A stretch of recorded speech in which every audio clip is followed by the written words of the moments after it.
Good morning, students. Welcome to RMS Inter College video lecture classes.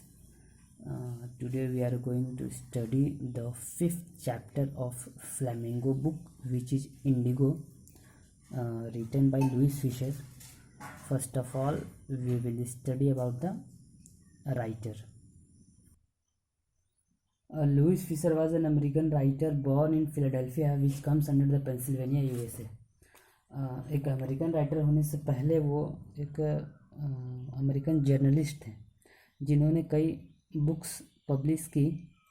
ठीक है, अगर overall कहा जाए तो लुइस फिशर जो थे वो एक ऑलराउंडर या मल्टीफेसेट टैलेंटेड व्यक्ति थे, जो कि एक राइटर, एक जर्नलिस्ट, फैकल्टी कॉलेज यूनिवर्सिटी के, और साथ ही साथ इन्होंने ब्रिटिश आर्मी के लिए भी 2 साल वॉलंटियर किया था, खुद को मतलब अपनी सेवा दी थी।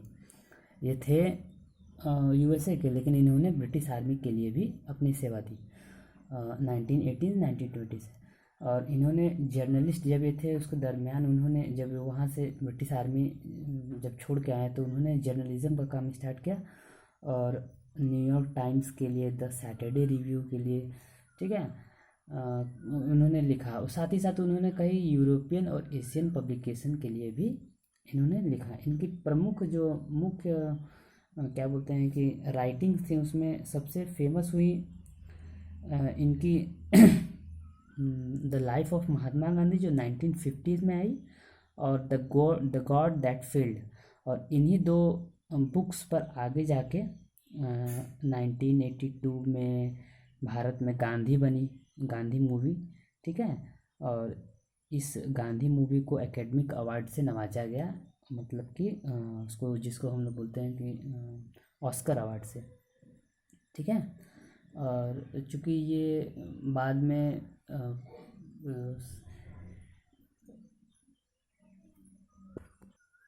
ये पॉलिटिक्स या पॉलिटिशियन से रिलेटेड भी कई आर्टिकल इन्होंने लिखा।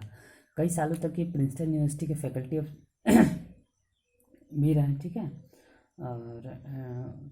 और साथ ही साथ लास्ट में तो ये जो इंडिगो चैप्टर है वो the life of Mahatma Gandhi जो इनकी बुक है उन्हीं का एक एग्जर्ट है, उन्हीं से एक छोटा सा पार्ट को लिया गया है। ठीक है, और चलिए देखते हैं आगे कि इस कहानी में क्या कहा गया है। ये इंडिगो चैप्टर जो है वो एक्चुअल में the life of Mahatma Gandhi जो बुक है, एक बायोग्राफी बुक है जो कि लुइस फिशर ने लिखा था। उसी में से वो महात्मा गांधी के बारे में, उसकी उनके जीवनी के बारे में, प्री इंडिपेंडेंस के पहले एक छोटी सी कहानी के बारे में है, जहाँ पर भारतीय किसानों के साथ ब्रिटिश सरकार कितने एक्सप्लॉइट कितना चल रहा था, उसी के बारे में इसको बताया गया है।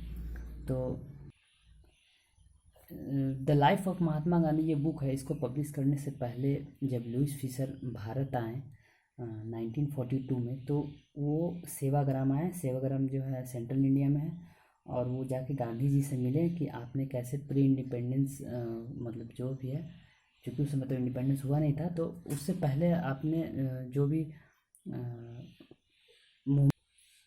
ये अंग्रेज़ों को भारत से भगाने की एक पहली सीढ़ी थी। तो इसी के बारे में वो जिक्र करते हैं कि कैसे वो 1917 के आसपास सबसे पहले एक छोटी सी घटना के बारे में बताते हैं कि जब वो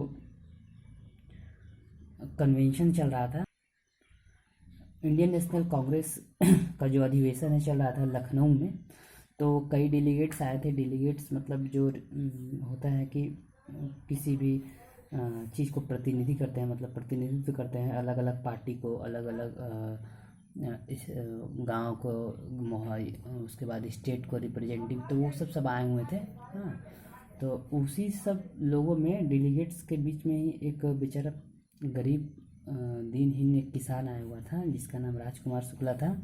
वो आया और गांधी जी से मिला। ठीक है, तो जब उसके बारे में पूछा गया, जब गांधी जी उससे पूछे तो वो बताया कि वो चंपारण से आया हुआ है और चंपारण डिस्ट्रिक्ट को एक तरह से रिप्रेजेंट कर रहा है, जो कि चंपारण जिसके बारे में गांधी जी ने सुना नहीं था। ठीक है, तो उसने बताया कि ये जो चंपारण है वो नेपाल हिमालय क्षेत्र जो है नेपाल के उसी के तराई में स्थित है, तो मैं वहीं से आया हूँ।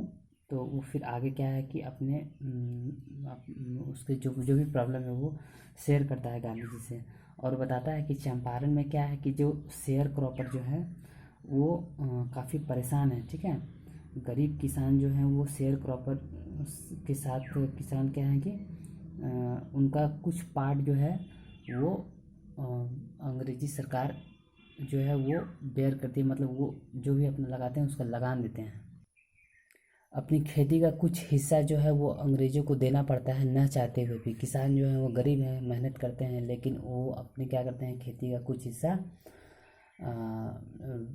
उनको अक्सर हाँ देना पड़ता है। तो इसी की वजह से राजकुमार शुक्ला जो हैं वो गांधी जी से मिलने के लिए जाते हैं, और इस मुश्किल को इस सिचुएशन को हैंडल करने के लिए वो उनसे रिक्वेस्ट करते हैं। तो गांधी जी बोलते हैं कि उस समय वो कुछ नहीं कर पाते हैं, तो उनके पीछे पीछे फिर कई अधिवेशन होते हैं, जैसे फिर कानपुर में अधिवेशन होता है, फिर लास्ट अहमदाबाद चले जाते हैं। ठीक है, तो जब अहमदाबाद जाते हैं तो फिर वहाँ राजकुमार शुक्ला भी उनके साथ साथ पीछे पीछे उनके साथ जाता है। तो फाइनली क्या होता है कि गांधी जी उसको बुलाते हैं और बोलते हैं कि देखते हैं कि वो एक दृढ़ निश्चयी आदमी है, उसको तो फिर वो बुलाते हैं और बोलते हैं कि बताओ। तो राजकुमार शुक्ला बोलता है कि सर मेरे इस प्रॉब्लम को सॉर्ट आउट कीजिए, उसका हल निकालिए। तो गांधी जी बताते हैं कि मैं अगले अधिवेशन के लिए कलकत्ता जाने वाला हूँ। वो बताते हैं कि इतने इतने तारीख को मैं जा रहा हूँ, आप मुझसे वहीं वेट करें, फिर वहाँ से मैं आपके गांव को चलूँगा। और उसके कहे के हिसाब से जो जो समय वो तय करते हैं, तो वहाँ पर वो क्या ना राजकुमार शुक्ला उस प्रमुख उस दिन को वो वहाँ पर गांधी जी कलकत्ता स्टेशन पर उनका इंतज़ार करते हैं। तो गांधी जी जब कलकत्ता पहुँचते हैं तो वो लोग दोनों राजकुमार शुक्ला और गांधी जी क्या करते हैं, वहाँ से पटना शहर के लिए एक रेलगाड़ी पकड़ते हैं, और फिर वहाँ जब पटना पहुँचते हैं तो राजेंद्र प्रसाद के पास जो एक लॉयर रहते हैं उस समय, उन्हीं के घर पर वो रुकते हैं। राजेंद्र प्रसाद जो उस समय भारतीय राष्ट्र कांग्रेस के अध्यक्ष थे और बाद में भारत के राष्ट्रपति बने। ठीक है, तो जिस समय ये लोग दोनों पहुंचते हैं राजेंद्र प्रसाद के घर पर, तो राजेंद्र प्रसाद जो है वो किसी काम से बाहर आउट ऑफ टाउन रहते हैं, शहर में नहीं रहते हैं। तो उनका जो नौकर रहता है वो राजकुमार शुक्ला को चूँकि पहले पहचानता है, वो कई बार उनके यहाँ आ चुके रहते हैं, तो उन्हें पहचान जाता है कि ये गरीब किसान है, अपने कोई दिक्कत को बताने के लिए यहाँ पर आया हुआ है। और वो गांधी जी को देखता है, तो गांधी जी अक्सर हाँ धोती कुर्ता धोती पहने हुए रहते थे, गमछा सफ़ेद वही। ठीक है, तो वो भी सोचता है कि ये भी कोई गरीब किसान है, वो नहीं जानता है कि वो गांधी जी हैं। तो वो उनके साथ बस उसी की तरह पेश आता है, एक गरीब किसान की तरह से। और एक छोटा सा वाक़या होता है कि वहाँ पर गांधी जी को एक अछूत की तरह ट्रीट किया जाता है, उन्हें पानी कुएं से नहीं काढ़ा दिया जाए, और ठीक है उन्हें दूर दूर रखा जाता है, क्योंकि उस समय क्या था कि देश में अनटचेबिलिटी बहुत ज़्यादा थी। ठीक है, वहाँ लोग ऊंच नीच को बहुत ज़्यादा मानते थे और छुआछूत। तो गांधी जी वहाँ पर जब पहुँचे बिहार में, तो उनको पता चला कि छुआछूत किस स्तर तक फैला हुआ है। तो जब राजेंद्र प्रसाद जी से उनकी भेंट नहीं हुई, तो गांधी जी ने एक फैसला लिया कि चूँकि चंपारण जाने के दरमियान ही, पटना से चंपारण अगर हम लोग जा रहे हैं तो बीच में मुजफ्फरपुर पड़ता है, तो वो मुजफ्फरपुर में ही रुकेंगे। ठीक है, तो उन्होंने मुजफ्फरपुर में ही एक प्रोफेसर थे कॉलेज के, प्रोफेसर मलकानी। ठीक है, सॉरी मलकानी नहीं, वो सबसे पहले क्या है कि प्रोफेसर जेबी कृपलानी जो हैं, उनको उन्होंने क्या हुआ कि रात में एक टेलीग्राम लिखा कि हम लोग कल आ रहे हैं आपके यहाँ। तो चूँकि उनको टेलीग्राम मिल जाता है प्रोफेसर जेबी कृपलानी को, तो वे अगले दिन क्या है कि कई लोगों के साथ वो उनका वेट करते हैं। ठीक है, कॉलेज के स्टूडेंट जो रहते हैं उन्हीं के साथ वो गांधी जी का वेट करते हैं, और फिर वहाँ से वो लोग सब लोग कहाँ चले जाते हैं, प्रोफेसर मलकानी के घर पर वो लोग रुकते हैं 2 दिनों तक। ठीक है, तो उस समय क्या होता है कि कोई भी सरकारी कर्मचारी जो होता है वो ये सब से थोड़ा सा दूर हटता है, क्या सरकार के अगेंस्ट में कोई काम नहीं करना चाहता है। तो वहाँ पर भी जब गांधी जी पहुँचते हैं तो वो मलकानी जी से कहते हैं कि एक सरकारी प्रोफेसर आखिर क्यों हमें अपने घर पर रखना चाहेगा। ठीक है, वो किसी के मतलब ब्रिटिश गवर्नमेंट के साथ अपोज नहीं करना चाहते थे। तो आगे फिर क्या होता है मुजफ्फरपुर जाने का उनका मेन मकसद होता है कि वो जानना चाहते थे कि एक्चुअल में क्या चल रहा है, चंपारण में क्या चल रहा है। ठीक है, मुजफ्फरपुर मतलब यहाँ आपको इस सब डिस्ट्रिक्ट में आखिर चल क्या रहा है, आखिर प्रॉब्लम क्या है, वो पूरी तरह से एक एक चीज़ को जानना चाह रहे थे। तो जैसे ही वो मुजफ्फरपुर गए तो वहाँ के लोगों को, जो भी किसान हैं, गरीब लोग हैं, उनको पता चल गया कि गांधी जी वहाँ आए हुए हैं। तो वो लोग क्या हुआ कि गांधी जी से मिलने के लिए, और साथ में वकील भी आए, चूँकि जो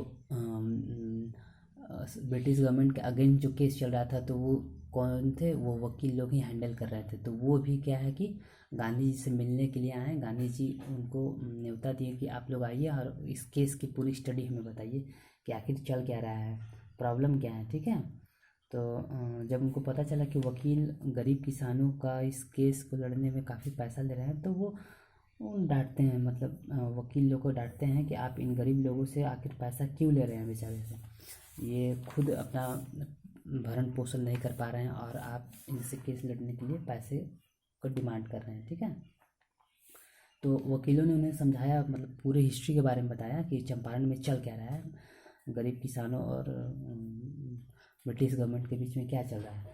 तो उन्होंने बताया कि जो चंपारण जो डिस्ट्रिक्ट है, उसका जो पूरा लैंड है वो कई स्टेट में बटा हुआ है। ठीक है, और स्टेट में अलग भूमि को क्या है, जो ज़मीन है, खेती लायक जो ज़मीन है, उसको वो सब बड़े बड़े कृषक हैं वो ले लिए हैं। और वो क्या है कि छोटे किसानों को क्या है कि अपनी खेती का कुछ हिस्सा जो है उस पर नील लगाने के लिए, नील इट मीन्स इंडिगो, नील को लगाने के लिए बाध्य करते हैं। मतलब आप जितना भी अनाज उगाते हैं उसका 15% जो है वो आपको नील उगाना होगा, और उस पूरे नील को एक टैक्स के तौर पर ब्रिटिश गवर्नमेंट को देना पड़ेगा। ठीक है,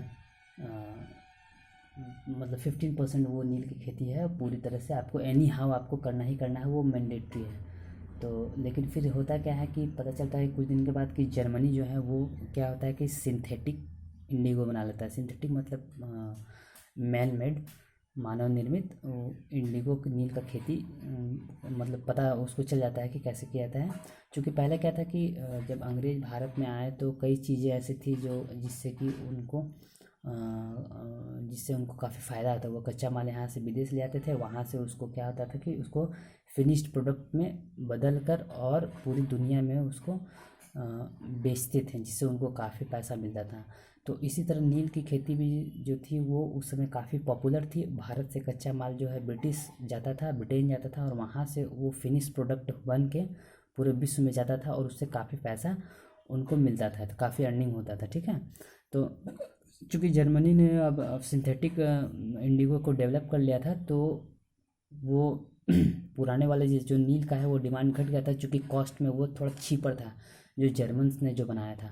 तो अब जो है यहाँ के जो लैंडलॉर्ड जो थे, वो अब क्या है कि चूँकि डिमांड अब ब्रिटेन पूरी दुनिया में नील का घट गया, तो ये लोग क्या करने लगे कि अब जो ज़मीन 15% पर जो नील का खेती होता था, उसको अब क्या किए कि बोले कि ठीक है, आप लोग को ये खेती नहीं करना होगा, और आप लोग क्या कीजिए